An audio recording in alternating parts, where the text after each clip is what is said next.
तो आज हम स्टार्ट करने वाले TYBF same 5 indirect taxation 1 practical question of GST. The first topic जो हम स्टार्ट करें that is registration under GST law. अभी जो भी सप्लायर्स है जो गुड्स या तो सर्विसेज या तो गुड्स और सर्विसेज का सेल्स कर रहे यानी बेच रहे और पैसे अर्न कर रहे, तो गवर्नमेंट बोलता है कि आपको जीएसटी के अंदर रजिस्टर्ड होना पड़ेगा, क्योंकि गवर्नमेंट को भी पता चले ना कितना वो लोग पैसा अर्न कर रहे हो, टैक्सेस कितना पे कर रहे या नहीं कर रहे, बराबर ना। अभी अगर किसी इंसान को अपने ओन विश में इफ ही और she wants to register himself और हरसेल्फ ही कैन, बट जिसको नहीं करना है उन लोग के लिए क्या है, तो गवर्नमेंट ने बोला है कि अगर आपका साल में या तो 2 महीने में या तो 3 महीने में अगर आपका एग्रीगेट टर्नओवर हमने कुछ लिमिट बताई है उसके अबव चला जाता है तो आपको कंपलसरी रजिस्टर्ड करवाना पड़ेगा। बट अगर आपको उससे पहले भी गवर्नमेंट बोले घर पे आए घंटी बजाए उसके पहले if you want to do that you can. Okay, तो हमें वही बताना है कि आपको कुछ इन्फॉर्मेशन दिया रहेगा, मिस्टर ए का कुछ इतना सेल हुआ है इतना परचेज हुआ है, तो उनका एग्रीगेट टर्नओवर निकालो और कौन सी डेट से या तो कौन से मंथ से वो रजिस्टर करवाने के लिए एलिजिबल हो जाएंगे, वो आपको सिर्फ बताना है। बहुत सिंपल सा है, जैसे आपको थोड़े कंडीशन पता होने चाहिए, बस इसमें कुछ भी नहीं है।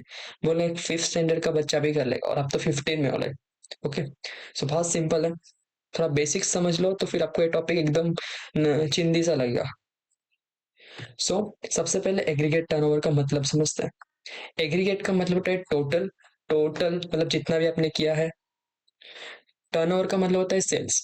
एग्रीगेट टर्नओवर का डायरेक्ट मीनिंग अगर बोलेंगे तो टोटल सेल्स होता है। अब ये जो टोटल सेल्स है, कोई इंसान सिर्फ गुड्स का ही सेल्स कर सकता है, कोई सप्लायर सर्विसेज का कर सकता है, और कोई इंसान नंग इंसान जो हो सकता है वो गुड्स प्लस सर्विसेज दोनों का कर सकता है, बराबर ना। हमारा एग्रीगेट टर्नओवर यानी कि टोटल सेल्स वो सिर्फ गुड्स का भी हो सकता है, हम सिर्फ गुड्स का ही सेल कर सकते हैं, या तो सर्विसेज बेच सकते हैं, या तो गुड्स प्लस सर्विसेज दोनों बेच सकते हैं। तो जब ये सेल्स का मैंने जितना गुड्स बेचा है पूरे साल में या तो इन बिटवीन 10 साल जितना भी मैं टोटल करूंगा उसको मैं क्या बोलूंगा, एग्रीगेट टर्न ओवर, बराबर है। अभी लेकिन ये जो टैक्स है ना थोड़ा मतलब हमारा दिमाग सटकाता है, उन लोग के लिए एग्रीगेट टर्नओवर का मतलब कुछ हटके है, तो हमें वो पढ़ना पड़ेगा बिकॉज हम टैक्स पढ़ रहे हैं। ओके, सो यहाँ पे बोला है aggregate turnover means, aggregate turnover means the aggregate value of, aggregate value मतलब total value of all taxable supplies जिसके ऊपर गवर्नमेंट टैक्स लगाता है, but exclude RCM. RCM means reverse charge mechanism. Reverse charge mechanism ऐसा system है जिसके ऊपर जो टैक्स है वो सप्लायर गवर्नमेंट को नहीं देता है बल्कि बायर ही गवर्नमेंट को देता है। तो अगर आरसीएम बेसिस कुछ है तुम्हारे सेंटेंस में तो वो तुम्हें एग्रीगेट टर्नओवर में लेना नहीं है। देन इनवर्ट सप्लाई, देखो इनवर्ट सप्लाई लिखा है यहाँ पे, डायरेक्टली वो लोग लिख सकते हैं परचेजेस, बट इज्जत नहीं देते, एकदम हट के वर्ड यूज किया है। तो आपको परचेजेस को भी एग्रीगेट टर्नओवर में इंक्लूड नहीं करना है, और जीएसटी का अगर अमाउंट दिया है तुम्हारे क्वेश्चन में तो उनको भी आपको एग्रीगेट टर्नओवर में नहीं लेना है, याद रखना। आरसीएम, इनवर्ट सप्लाई यानी कि परचेजेस एंड जीएसटी, ये तीनों चीजों को आपको एग्रीगेट टर्नओवर में नहीं लेना है। देन एग्जेम्प्ट सप्लाई, गवर्नमेंट ने बोल दिया है कि जैसे कि एग्रीकल्चर हो गया, एग्रीकल्चर के ऊपर टैक्स नहीं लगता है, लेकिन अगर आप अपना एग्रीगेट टर्नओवर कैलकुलेट कर रहे हो तो उनको भी ऐड करो। देखो कैसी झोलमाल चल रहा है। फिर एक्सपोर्ट ऑफ गुड्स और सर्विसेज, अगर आप गुड्स और सर्विसेज या तो दोनों का एक्सपोर्ट कर रहे हो, इंटरसेट सप्लाई, मतलब ये चारों जो लोग हैं वो आपको एग्रीगेट टर्नओवर में इंक्लूड करना है। बिकॉज क्वेश्चन में आपको कुछ सिनेरियोज देंगे कि एक्स ने ये किया वाई ने ये किया। ओके, फिर आपको टोटल निकालना है और जो भी अमाउंट आएगा वो आपका एग्रीगेट टर्नओवर होगा। लेकिन अभी 5-6 सेंटेंस आए, 5-6 स्टेटमेंट्स आए, उसमें से एक आध तो ऐसा भी हो सकता है जो एग्रीगेट टर्नओवर में इंक्लूड नहीं करना है, और गलती से आपने अगर कर लिया तो आपका जो टोटल आएगा वो रॉन्ग हो जाएगा और आपका एग्जाम का आंसर भी रॉन्ग हो जाएगा। बहुत सिंपल क्वेश्चन है, जस्ट थोड़ा प्रैक्टिकल सुन लो, सॉरी बेसिक सुन लो।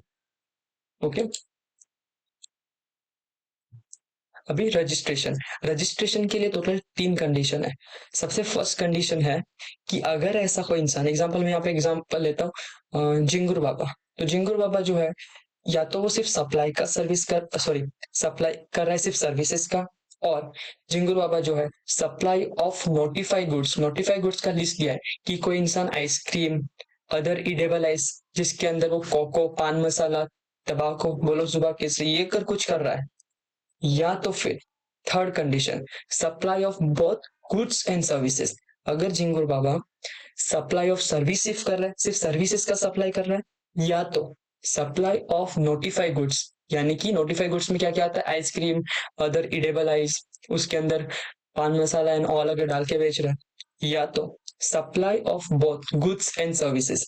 तीन में से कोई भी एक चीज कौन कर रहा है, जिंगुर बाबा कर रहा है, यानी कोई भी सप्लाई कर रहा है, तो उन लोग के लिए एग्रीगेट टर्नओवर कितना होना चाहिए, 20 लाख। अगर 20 लाख के ऊपर उनका एग्रीगेट टर्नओवर हो गया या तो 20 लाख हो गया, तो उन लोग को उस दिन से जीएसटी के अंदर कंपलसरी क्या करना पड़ेगा, they have to register themselves. अगर नहीं करवाया तो गवर्नमेंट पकड़ के लेके जाएगा पूरे इंडिया के लिए। बट रुको जरा, कोई स्पेसिफाइड स्टेट्स है, यानी कि ऐसे कोई स्टेट्स है जैसे कि मणिपुर, मिजोरम, नागालैंड, त्रिपुरा, उन लोग इतना डेवलप नहीं हुए हैं, तो गवर्नमेंट ने बोला है कि आप इतने डेवलप नहीं हुए हो, तो आपके लिए हम लोग ने टर्नओवर का प्राइस कुछ कम करके रखा, that is 10 lakh rupees. Okay, तो पूरे इंडिया के लिए 20 लाख है, बट सिर्फ स्पेसिफाइड स्टेट्स के लिए है, जैसे कि मणिपुर, मिजोरम, नागालैंड एंड त्रिपुरा, इन लोग के लिए 10 लाख रुपीज। ओके, अभी आप बोलेंगे कि उन लोग के लिए 10 क्यों, इन लोग के 20 क्यों, बिकॉज ये जो है ना स्पेशल इकोनॉमिक जोन होते हैं, इतने डेवलप नहीं होते, वहां का जो स्टेट्स है इतना डेवलप नहीं है, तो गवर्नमेंट ने उन लोग को 10 दिया। अभी आप बोलेंगे डेवलप नहीं है तो उन लोग का रजिस्टर्ड मतलब 40-50 रहना चाहिए, ऐसे डेवलप नहीं है, और अगर उन लोग को जीएसटी में रजिस्टर करना पड़ेगा, उन लोग को टैक्स देना पड़ेगा, तो उन लोग बेचारा अभी भी डेवलप नहीं है और बेचारे पीछे हो जाएंगे। बट एक बात याद रखना, जीएसटी में अगर आपने रजिस्टर्ड करवाई है, will lots of advantages of it. तुम्हें सबसे बेस्ट एडवांटेज तो ये मिलता है, तुम्हें आईटीसी क्लेम करने मिलता है। वो क्या होता है, मेरे पूरी सीरीज देखेंगे ना आपको समझेगा, अभी मैं नहीं बोलूंगा। Okay, okay. सो कंडीशन ए बोलता है कि अगर जिंगुर बाबा सिर्फ सप्लाई कर रहा है सर्विसेज का, या तो नोटिफाई गुड्स का, या तो सर्विस कर सॉरी सप्लाई कर रहा है गुड्स प्लस सर्विस दोनों का कर रहा है, तो पूरे इंडिया के लिए 20 लाख, जो 4 से स्पेसिफाइड स्टेट से उन लोग के लिए 10 लैक्स। ओके, अगर इतना इससे ज्यादा चला जाता है तो उनको करना पड़ेगा अपने आप को रजिस्टर्ड। कंडीशन ए समझा, अच्छे से समझ लो। कंडीशन बी, कंडीशन बी क्या बोलता है कि ऐसा एक इंसान है, यहाँ पर हम लेते हैं झंडू बाम। सो झंडू बाम एक ऐसा इंसान है, वो बोलता है मैं जिंगूर से थोड़ा आगे निकलता हूँ, मैं सिर्फ और सिर्फ गुड्स का सप्लाई करूंगा। ओके, मैं सिर्फ और सिर्फ किसका सप्लाई करूंगा, गुड्स का, और एक्सेप्ट नोटिफाई गुड्स, जो आइसक्रीम, इडेबल आइस वाला वो गुड्स नहीं, उसको छोड़ के कोई भी गुड्स, ओके, इलेक्ट्रॉनिक आइटम्स और एनीथिंग, ओके, वो गुड्स का सिर्फ सप्लाई करेगा। तो गवर्नमेंट ने बोला है रुक, तेरे लिए हम कुछ और सोचते हैं। तो गवर्नमेंट ने उनके लिए 3 एग्रीगेट टर्नओवर के प्राइस बताए, एक 40 लैक्स, एक 20 लैक्स और एक 10 लैक्स। गवर्नमेंट ने बोला है कि अगर ऐसा कोई इंसान है झंडू बाम जैसा, जो सिर्फ बोलता है मैं सिर्फ गुड्स का सप्लाई करूंगा, तो गवर्नमेंट ने उन लोग की लिमिट बताया 40 लैक्स, 20 लैक्स एंड 10 लैक्स। अभी 10 लैक्स किसके लिए रहेगा, बेचारे जो स्पेशल इकोनॉमिक जोन 4 नहीं थे, मणिपुर, मिजोरम, नागालैंड, त्रिपुरा, उन लोग के लिए 10 लैक्स है। यहाँ से इतना समझता है कि अगर मणिपुर, मिजोरम, नागालैंड, त्रिपुरा कुछ भी करे, किसी का भी सप्लाई करे, उन लोग का एग्रीगेट टर्न ओवर कितना होएगा, 10 लैक्स। ये याद रखो, गुड्स का ही करे, गुड्स प्लस सप्लाई सर्विस करे, सिर्फ सर्विस करे, नोटिफाई गुड्स करे, कुछ भी करो, तुम लोग के लिए रेस्ट्रिक्शन है सिर्फ 10 लैक्स। अभी 20 लाख, मतलब 20 लैक्स में कौन कौन आएगा, तो 20 लैक्स को याद रखने के लिए मैंने एक अच्छा फॉर्मूला बताया। सबसे पहले मॉर्निंग होता है, so morning for Meghalaya, morning के बाद होता है आफ्टरनून, आफ्टरनून ना, या A for Arunachal Pradesh. Okay, M for Meghalaya, A for Arunachal Pradesh, morning for Meghalaya, afternoon from Arunachal Pradesh. Afternoon होगा तो हम थोड़ा टीवी देखेंगे, टीवी देखने के लिए Telangana, morning afternoon Telangana. TV देख के थक जाएंगे तो फिर सो जाएंगे, सो जाएंगे मीन्स सिक्किम, सो जाएंगे तो फिर उठेंगे ना कभी, तो यू फॉर उत्तराखंड, और उठेंगे फिर क्या करेंगे, कुछ नहीं है तो फिर हम पोकेमोन देखेंगे, पोकेमोन फॉर पौंडीचेरी, पुडुचेरी।